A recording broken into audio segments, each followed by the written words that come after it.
সুমন আর Debanshi office থেকে ফিরে গেটের দরজা চাবি দিয়ে খুলতে খুলতে দেবাংশী বলে, আজও তোমার বাবা এত রাত পর্যন্ত চায়ের দোকানে বসে আড্ডা দিচ্ছে। ফটিক কাকা আর সেই চিরকুমার অসিতের সাথে। সত্যি একটা হ্যান্ডসাম ছেলে। ওই বয়স্ক মানুষ দুটোর সাথে বসে আড্ডা দিয়ে যে কি মজা পায় কে জানে। সুমন রাগত স্বরে বলে, চুপ করো তো। না জেনে একটা ছেলে সম্বন্ধে কিছু বলো না। ও আমার দিদির সাথে পড়তো। ওদের ক্লাসের প্রতিবারের ফার্স্ট বয়। খুব ভালো ছেলে। দিদির বিয়েটা মা তার বান্ধবী ছেলের সাথে না দিলে ওকে আর চিরকুমার থাকতে হতো না। যাক, এখন ওসব কথা ছাড়ো। একটু কফি বানিয়ে নাও। হাত মুখ ধুয়ে দেবাংশী কফির জলটা বসিয়ে দিল। রান্নাঘর থেকে চেঁচিয়ে বলে, সুমন, তোমার বাবার জন্য বসবো নাকি? সুমন চেঁচিয়ে বলে, বসিয়ে রাখো, এর মধ্যে যদি এসে পড়ে। দেবাংশী ফ্রিজ খুলে চেঁচিয়ে ওঠে, সুমন, দেখে যাও, ফ্রিজে তো কিছু রান্না করাই নেই। সুমন হাতের ফোনটা বিছানার উপর রেখে উঠে রান্নাঘরের দিকে ছুটে যায়। দরজায় দাঁড়িয়ে বলে, সে কি? তাহলে কি ইরাদি আজ আসেইনি? তাহলে বাবা, বাবা কি খেলো? তুমি কফিটা বানাও তো, আমি ইরাদিকে একটা ফোন করে দেখি। ইরাদি ফোনটা ধরেই বলে, হ্যাঁ দাদাবাবু, আমি আজ দুবার তোমাদের বাড়ি গিয়ে গেটের দরজা বন্ধ থেকে ফিরে এসেছি। বড়বাবুকে একবারও পাইনি। সুমন শুধু বলে, ও ঠিক আছে, তুমি কাল সকালে এসো কিন্তু। সুমন মনে মনে বলে, তাহলে বাবা কোথায়? বাবা কি চায়ের দোকানে? দেবাংশী কফির কাপ নিয়ে এসে বলে, কি হলো? নাও, কফিটা খেয়ে নাও। রাতের খাবারটা অর্ডার করে আনিয়ে নাও। সুমন একটু গলা উঁচু করে বলে, দাঁড়াও, অর্ডার টর্ডার রাখো। বাবা তাহলে কোথায় গেল? আমি এক্ষুনি শিবুর চায়ের দোকানে যাচ্ছি। তুমি রাতের খাবারটা অর্ডার করে দাও। সুমন পাঞ্জাবিটা গায়ে চাপিয়ে বলে, বাবার ফোনটা বলছে সুইচ অফ। বাবা কতবার ফোনে একটা নতুন ব্যাটারি লাগিয়ে দিতে বলেছিল। আমার আর সময়ই হয়ে ওঠেনি। দেবাংশী সুমনকে বলে, কফিটা দুচুমুক খেয়ে নাও। সুমন হাতের কাপটা নামিয়ে পায়তরিটা গুলিয়ে বেরিয়ে পড়ে। শিবুর চায়ের দোকানে এসে দেখে শিবুর দোকান বন্ধ। রাস্তার আলো পড়েছে শিবুর চায়ের দোকানের বন্ধ দরজার উপর। দরজায় দুটো বড় তালা ঝুলছে। শিবু ভেতরে নেই। সুমন দুবার ডেকে ওঠে, শিবু, এই শিবু। ভেতর থেকে কোনো উত্তর আসে না। ভেতরে কোনো আলোও দেখা যাচ্ছে না। শিবুর ছেলে আর বউ বাপের বাড়িতে থাকে। তবে কি শিবুর বউ আর ছেলের কাছে গিয়েছে? সুমন বাবার খোঁজ না পেয়ে বাড়িতে ফিরে আসে। দেবাংশী রাতের খাবারের অর্ডার দিয়ে বসে পেপারটা উল্টে পাল্টে দেখছিল। কলিং বেল বাজতেই সুমন ছুটে যায় দরজা খুলতে। সুমন ভেবেছিল বাবা এসেছে। ডেলিভারি বয়টা এসে খাবারের প্যাকেটটা নামিয়ে দেয়। সুমন প্যাকেটটা ধরে ঘরে নিয়ে ডাইনিং টেবিলের উপর রাখে। দেবাংশী বলে, আচ্ছা সুমন, তোমার বাবা আবার তোমার দিদির বাড়ি খড়গপুর চলে গেল না তো? সুমন ঠোঁট বেঁকিয়ে বলে, কি করে বলি বলো তো?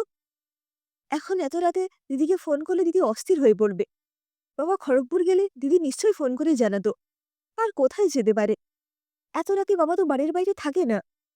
তারপর দুপুরে কি খেলো না খেলো কে জানে। আর ভালো লাগছে না। এই শীতের রাতে কোথায় খুঁজতে যাব বলো তো? একটা ফোন করে আমাকে জানাতে পারত। দেবাংশী পেপারটা টেবিলে রেখে বলে, সত্যি, তোমার বাবা পারে বটে। এই বয়সে যে কোথায় চলে গেল কে জানে। ছেলে বউকে একবার বলাও প্রয়োজন মনে করল না। আচ্ছা, ঘরের কোথাও কিছু লিখে টিখে রেখে যায়নি তো? দেখো না বাবার ঘরের বিছানার বালিশের নিচটা একবার। আমাদের উপর রাগ করে বৃদ্ধাশ্রমে চলে গেল না তো?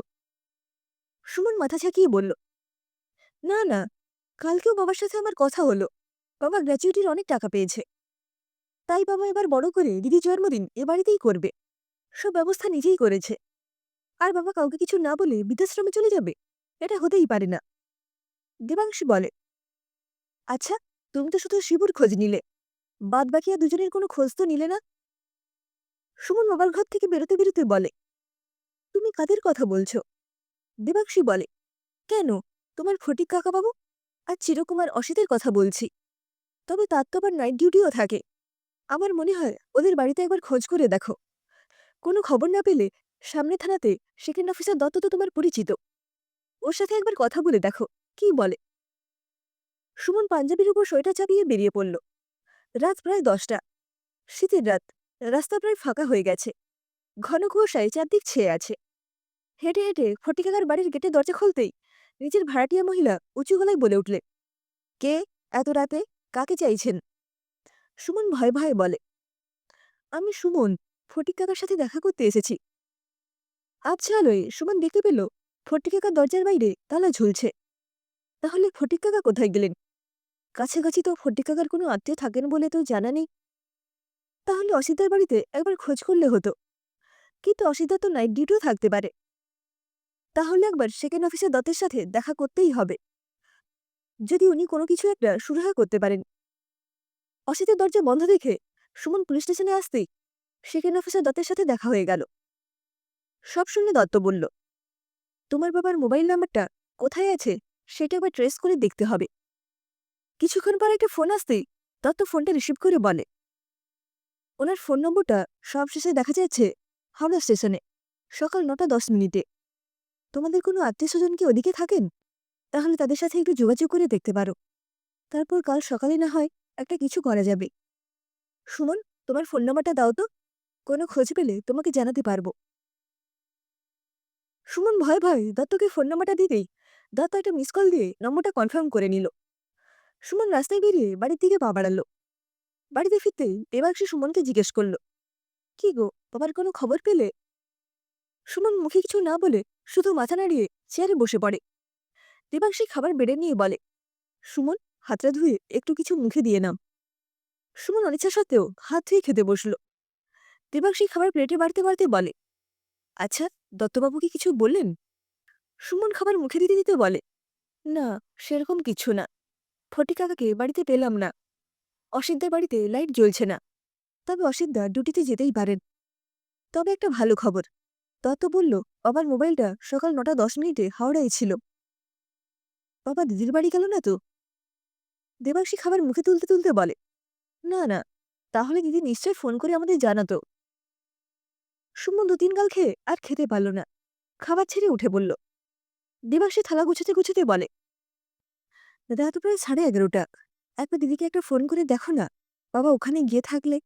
দিদি যদি নিজে থেকে কিছু বলে ফেলে, তা না হলে তুমি নিজে থেকে বলে এত রাতে দিদিকে আর টেনশনে ফেলো না। সুমন নিজে চেয়ারে বসে মোবাইলটা নিয়ে বাবার ফোন নম্বরটাই ফোন করল, কিন্তু উপাস থেকে একই উত্তর আসে, সুইচ অফ। ফোনটা টেবিলের উপর নামিয়ে রেখে বলে, না, বাবার ফোনটা সুইচ অফই বলছে। সুমন টেবিল থেকে ফোনটা তুলে নিয়ে দিদি সুমিকে ফোনটা করতে যাচ্ছিল। তার আগেই ওপাশ থেকে একটা আননোন নাম্বারে ফোন আসে। ফোন নম্বরটা দেখেই সুমনের বুকটা ধড়াস করে ওঠে। এটা আবার কার ফোন নাম্বার? সুমন নিজের অজান্তেই বলে, হ্যালো, কে বলছেন? ওপাশ থেকে বলে, সুমন, আমি রে, তোর বাবা। সুমন চিৎকার করে বলে, বাবা, তুমি তুমি কোথায় বাবা? আমরা এখন কত চিন্তা করছি বলো তো। তুমি ভালো আছো তো?